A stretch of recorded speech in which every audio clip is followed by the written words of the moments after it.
Broads Media.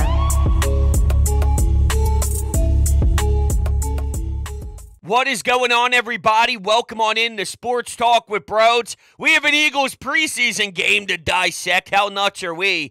So, I'm going to let you know from the rip, this is the annual spiel, that whenever we talk about something being good, whenever we talk about something being great in preseason action, it falls under the umbrella of we know the context. We understand it's about guys battling for a roster spot, trying to make a statement, going up against second and third teamers.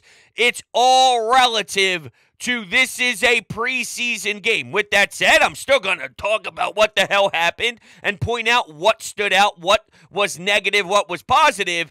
But yes, it is a preseason game. Fair enough? Okay. I can't believe that I still have to stress that, but unfortunately I do for some out there. I don't know. Don't blame me. Blame the dopes. So, let's start with our quarterbacks. Let's start with Marcus Mariota. I saw a lot of athleticism. I saw that he could run the football and utilize some options.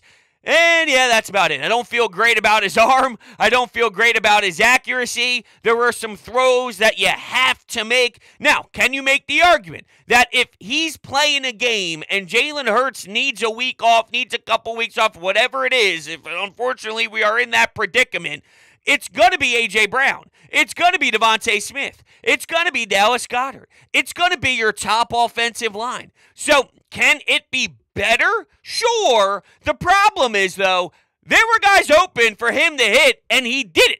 Forget about anyone being better, blah, blah, blah, blah. He's missing Alcantara in a spot where you gotta hit him, man. You gotta put it in a spot for him to make the catch. It's 5 feet high. It's sailing over his head. It's going in no man's land. So, I don't know, man. I mean, I know Tanner McKee stood out to everyone. He's still very raw. I don't think he's ready to take the jump for that type of role right now.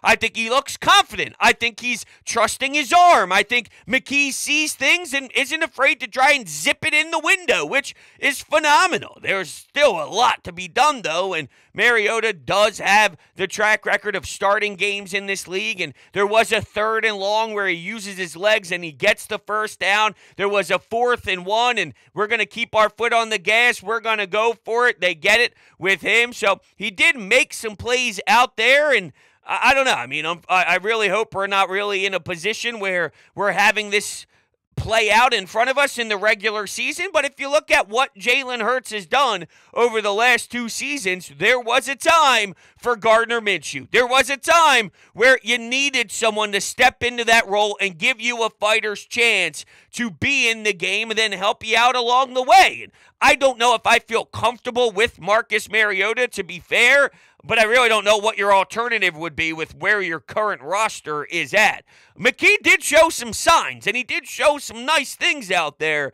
I just can't go out of my way and automatically start plucking at him for a team that is ready to go win a Super Bowl, for a team that is competing legitimately. That's not the time for him to step into a backup role. That is a project, and it's going to take a couple years to start peeling away at what he is and to mold him. Mariota, 2nd drive, 3rd and 1. What can this offense do? There was movement with the offense. It was moving downfield. Unfortunately, though, a couple penalties. Opeta had a penalty, which moved them back 5 yards. Then there was a delay of game, which made it now 3rd and 11, and it stalled what the offense was doing. Some good versatility out of Brian Johnson. Everything is very vanilla, but you use the run, you use the pass. You kept the other team on their toes a bit. Swift, I'm not surprised that he takes off, and you see his shiftiness. You see what he's capable of doing. That's enough, all right? I already got my eyes on DeAndre Swift, and I know that he's going to do damage, and he's going to create a bunch of havoc, and the guy is special. I saw it with the one run. Same with Jalen Carter, okay? He makes one move, and he gets to the damn quarterback. He even stunned himself. Oh, I didn't know it was going to be that easy. I didn't know it was going to get there so quickly. Phenomenal.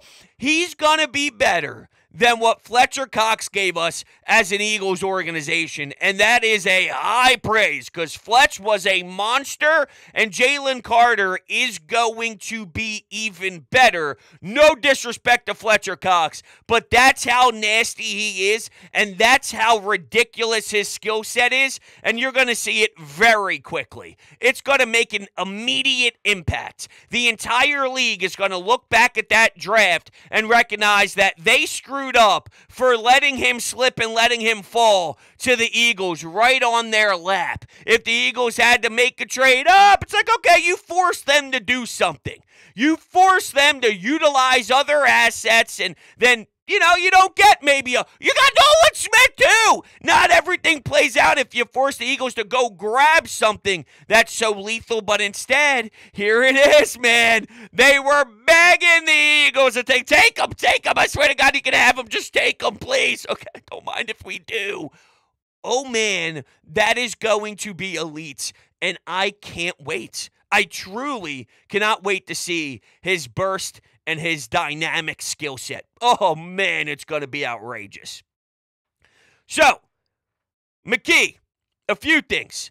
I did like when he was in the huddle and they showed him on the broadcast and all, there were a few times where I'm like, that's a quarterback. That's a leader. Seriously, he's in the huddle. He's going, here we go, boys. Hey, here we go. He's rallying the troops. Then I guess there was some miscommunication on a play, and he's looking at his receiver as he's coming back to the huddle, and he's jawing at him, and he's talking to him, and he's, communicating. Now, whether that was with attitude, whether that was more about, hey, man, we got to make sure we're on the same page, whatever it is, it's hard to know when you can't actually physically hear them. It was just more about the purpose. It was more about the idea of, we made a mistake, we screwed up, whosever fault it is, we need to tighten things back up, and there is that leadership quality. When it's your first time, even though it is a preseason game, you can get overwhelmed. It could be a lot of pressure. You can start getting happy feet. We see it way more than we don't see it. We saw Ian Book couldn't process a damn thing, and I don't know what the hell was happening with him holding on to the football. It was a tragic thing for Ian Book. Not so much with Tanner McKee, and he played the position like a project third-string quarterback with high upside. I think that's the perfect way to kind of describe it. A few throws to Nagata. Nagata, the one, was an offensive pass interference call, but it was a really nice throw. Left the ball in an area for his receiver to make a play and did it. And then there was the touchdown pass that came off the scoreboard. Like his feet were out of bounds, Nagata was, but it's just along the lines of processing the information. Here's a play. You're rolling around. All right, let's see what we can do. And they made something happen there. You got to keep your feet in bounds and can't leave the end zone. But it's promising signs for an interesting kid. I think that's kind of where I'm at with him. You just saw someone who was confident, and that's very important to me in that role.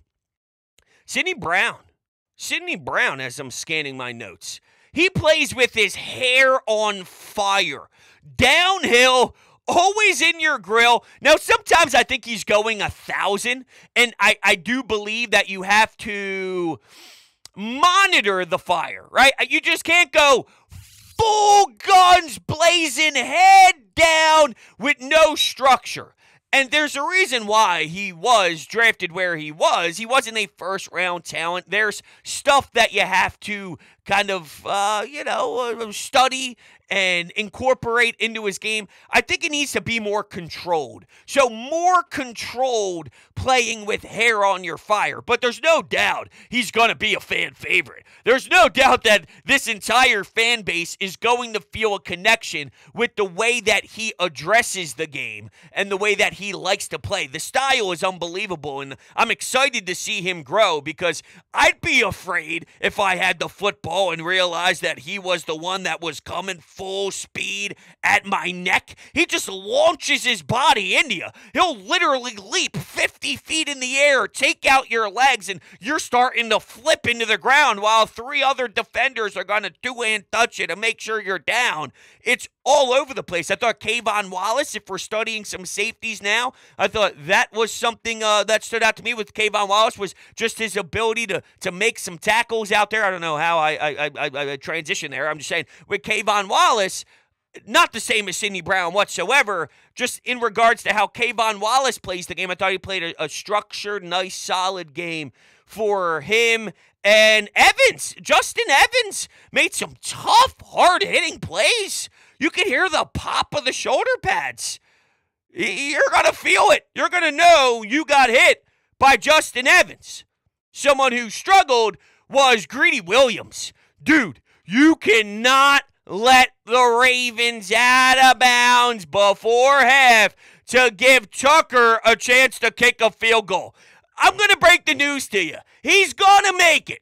All right, Tucker will make the field goal, and they will score 3. And that ended up becoming massive because we see the Ravens win their 24th straight preseason game. Now, that's a stat that baffles me. That's a stat that makes no sense whatsoever and realistically means nothing. It's just insane how they were able to kind of manage it to go this far, because you would think at some point you lose one of these games that mean nothing in the world. How? How does it keep happening?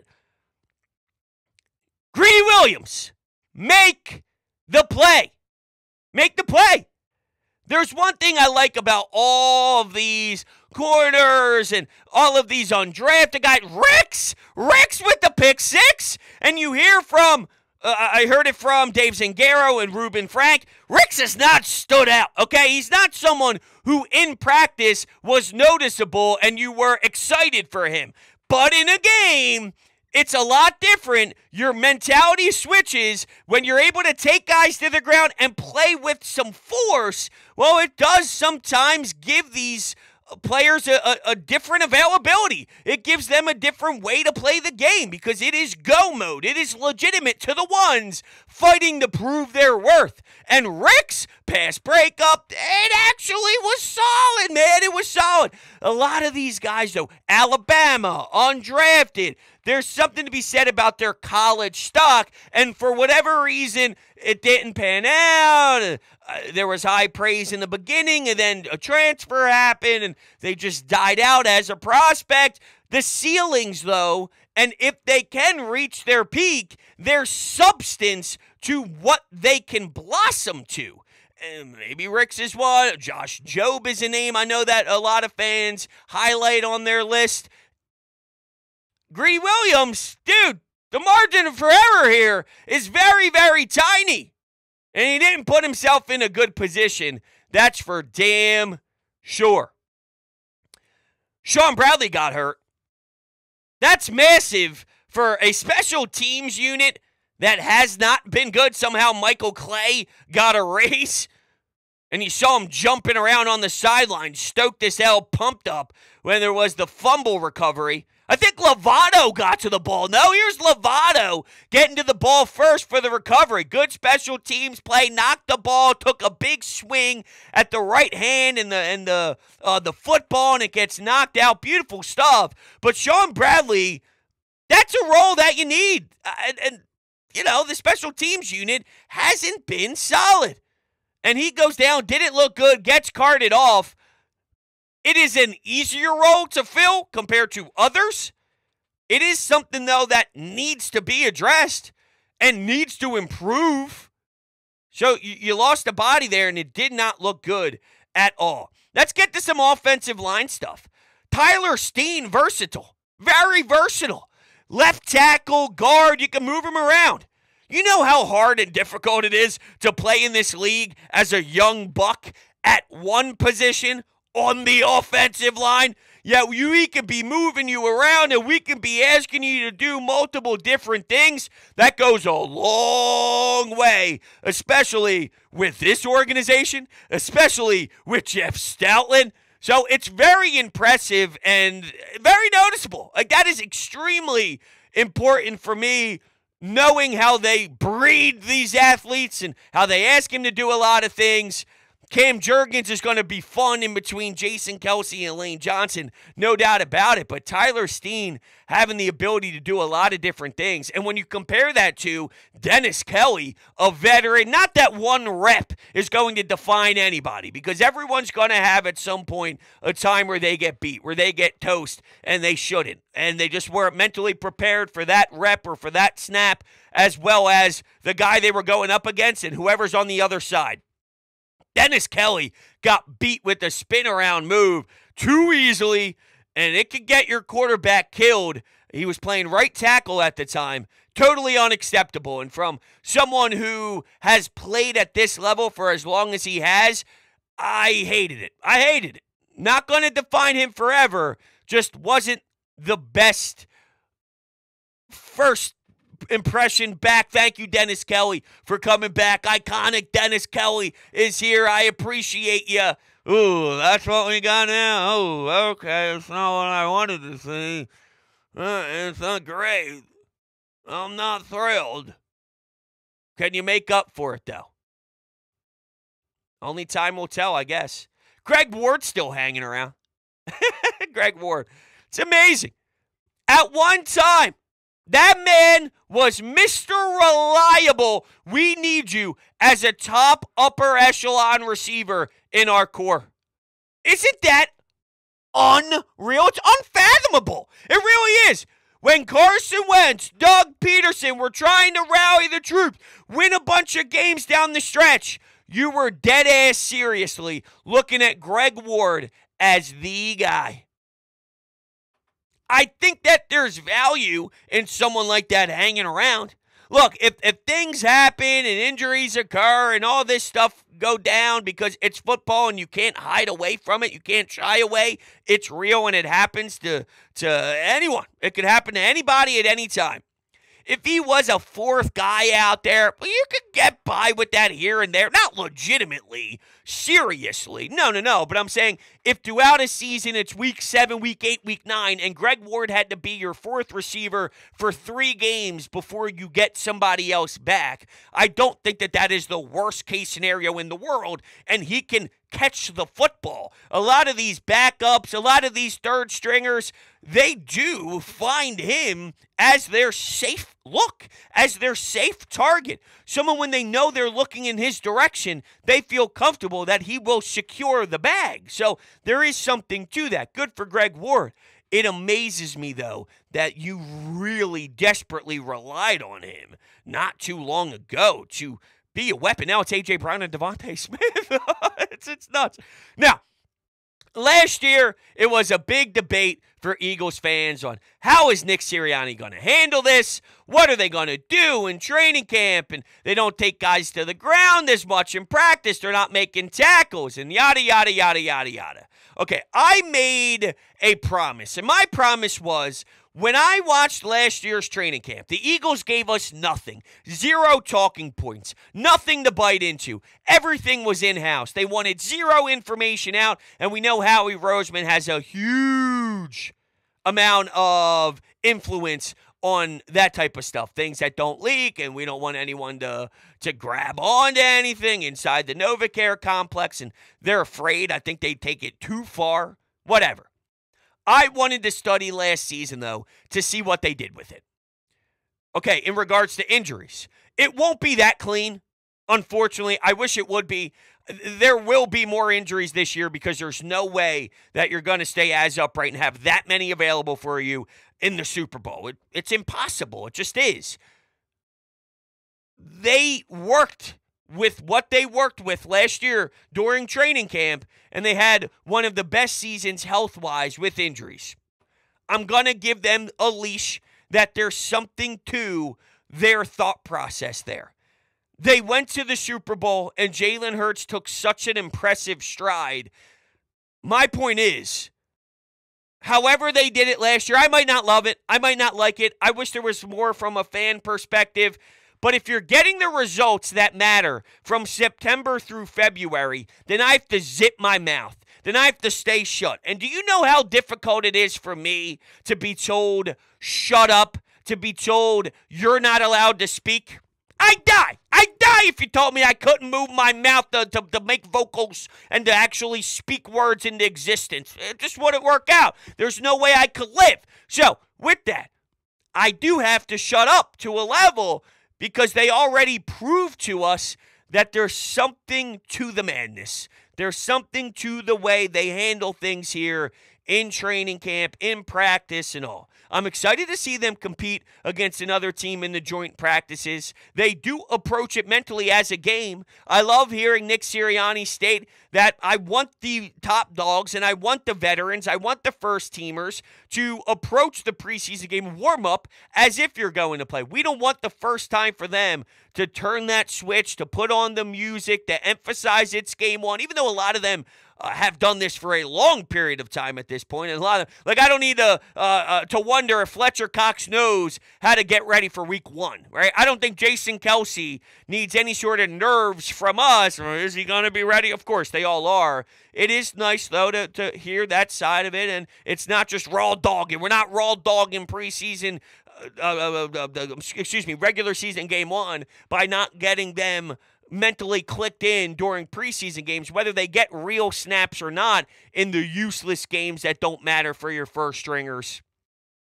There's other areas that we can pick at that do matter, that we will gain an advantage from, and we can take steps in the right direction. One day better every day. Well, for this team, and we did hear that phrase again, so I did ask the question, are they so focused on we need to get that championship, we need to win that Super Bowl, we are so disgusted with how it left last year that it's so Super Bowl heavy, you skip steps for the get better every day message, which was last year's. We're back to it. We're back to it. So, Nick Sirianni, man, when I saw the graphic, year 3, third season, flies by. Feels like yesterday was a day for him to stand up in front of the media and have his first press conference, which was something. was something. That's for sure. Okay, some text messages on the text board. Hotline calls. Let's run a few out there, huh? This is from Tucker. Hey, bros, out of everything that happened in Baltimore, what was the most impressive takeaway and your most disappointing note? Always appreciate the pods. I appreciate your text messages, Tucker. Thank you so much for the text. Sorry, I got an actual text from the wife and my mother. I was making sure nothing crazy happening, and we're good. My biggest takeaway? I knew Jalen Carter was special. I know Swift is gross. I don't know. I guess, and it's simple. I say I don't know because I don't want to be cliche. Sometimes you can't run away from the obvious, though. And I think Tanner McKee was fun. He was fun to watch, and he impressed me for what he is. I just think that he stood in the pocket, and he believed in his throws. You don't want to make a mistake, right? Think about where you are. You're fighting, you're battling, you're crawling, you're clawing, you're doing all this stuff. I can't throw an interception. I can't make a mistake. He looked poised. He looked comfortable. Didn't look like he was worried about that. Instead of I can't screw up, it was I have belief that I can make this throw. And you need that. You're toast if you think any other way. If it's don't screw up, don't screw up, don't screw up, which at times I think Mariota does that. I think it's don't do too much, don't mess this up, we can't turn the ball over, I'm going to take off and run. My first read's not there, I'm going to leave the pocket, I'm going to tuck the ball, I'm going to go. And you need to have a balance because, yeah, you want to ask your backup quarterback to keep the ball in your offense's hands, don't turn it over, don't put the other team at an advantage with a short field, then you ask your defense to do too much. So you have to find some sort of middle ground. But you can't overdo it where you don't trust your own ability. So I think Tanner McKee is probably my biggest impressive takeaway. The most disappointing, Dennis Kelly, that rep did suck. Sean Bradley getting injured, though, was probably my biggest because, one, you saw the emotions on his face. You saw him covering his face. You see his teammates go out and do the tap on the shoulder pads and all. Normally, when it gets to that level, it's pretty serious and it's pretty ugly. I didn't see anything on Sean Bradley, so if I did miss some sort of remark by anybody speaking, then I apologize. That's got to be the most disappointing note for me. This is from, I hope I pronounced this correctly, Yako? Thank you so much for the text. Do you believe Sirianni when he says don't read into the running backs based off of who dressed? They trolled us with the Twitter graphic earlier in the week. I always have a hard time trusting much for some odd reason. Now, it's not for some odd reason. It's because of their track record. It's because of Howie Roseman. It's because of a lot of things. They like to keep it all in-house, and they're absolutely manipulate certain things to the media and all that stuff. So it's not an odd reason. I will give you absolutely the benefit of the doubt for always raising one eyebrow and always feeling uncomfortable to some level when it's the Eagles.